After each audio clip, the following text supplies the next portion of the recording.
കോടിയേരി ബാലകൃഷ്ണൻ സ്മാരക സ്വർണ്ണ കപ്പിനായുള്ള അഖിലേന്ത്യാ സെവൻസ് ഫുട്ബോൾ ടൂർണമെന്റിന് എരഞ്ഞോളിയിൽ തുടക്കമായി. മന്ത്രി കെ.എൻ. ബാലഗോപാൽ ടൂർണമെന്റ് ഉദ്ഘാടനം ചെയ്തു. Say no to drugs, move to sports എന്ന സന്ദേശമുയർത്തി കോടിയേരി ബാലകൃഷ്ണൻ സ്മാരക സ്വർണ്ണക്കപ്പിനായി നടത്തുന്ന അഖിലേന്ത്യാ സെവൻസ് ഫുട്ബോൾ ടൂർണമെന്റിന് എരഞ്ഞോളി കുണ്ടാഞ്ചേരി കുഞ്ഞിരാമൻ മാസ്റ്റർ സ്മാരക ഫ്ലഡ് ലൈറ്റ് സ്റ്റേഡിയത്തിൽ തുടക്കമായി. മന്ത്രി കെ.എൻ. ബാലഗോപാൽ ടൂർണമെന്റിന്റെ ഉദ്ഘാടനം നിർവഹിച്ചു. കായിക മേഖലയെ ശക്തിപ്പെടുത്താനാവശ്യമായ പദ്ധതികൾ സർക്കാർ നടപ്പാക്കുന്നുണ്ടെന്ന് മന്ത്രി പറഞ്ഞു.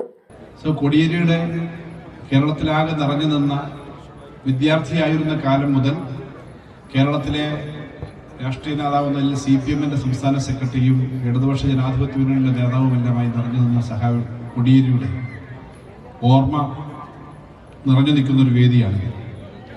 അദ്ദേഹത്തിന്റെ പേരുള്ള ഒരു ഗോൾഡ് കപ്പ് ഇൻട്രൊഡ്യൂസ് ചെയ്തുകൊണ്ട് ഒരു മത്സരം ഇനി അങ്ങോട്ടുള്ള കാലത്തേക്ക് നടത്താൻ പോകുന്ന മത്സരത്തിന്റെ തുടക്കമാണ്. 15 ദിവസം നീണ്ടു നിൽക്കുന്ന ഈ പരിപാടി ഈ പ്രദേശത്തെ സ്പോർട്സിന്റെ ഗെയിംസിന്റെ ആകെ പ്രവർത്തനങ്ങൾക്ക് വളരെ സജീവമായ ഒരു ആവേശം നൽകുന്ന ഒന്നായി മാറും. ഫുട്ബോൾ താരം CK വിനീത് കിക്ക് ഓഫ് നിർവഹിച്ചു. കോടിയേരി ബാലകൃഷ്ണന്റെ ഭാര്യ വിനോദിനി ബാലകൃഷ്ണൻ പന്ത് കൈമാറിയതോടെയാണ് മത്സരങ്ങൾ ആരംഭിച്ചത്. CPIM Thalassery area secretary CK Rameshan അധ്യക്ഷത വഹിച്ചു. CPM സംസ്ഥാന കമ്മിറ്റി അംഗം P ശശി, KPCC അംഗം സജീവ് മാറോളി, സൈനുൽ ആബിദ് എന്നിവർ മുഖ്യാതിഥികളായി.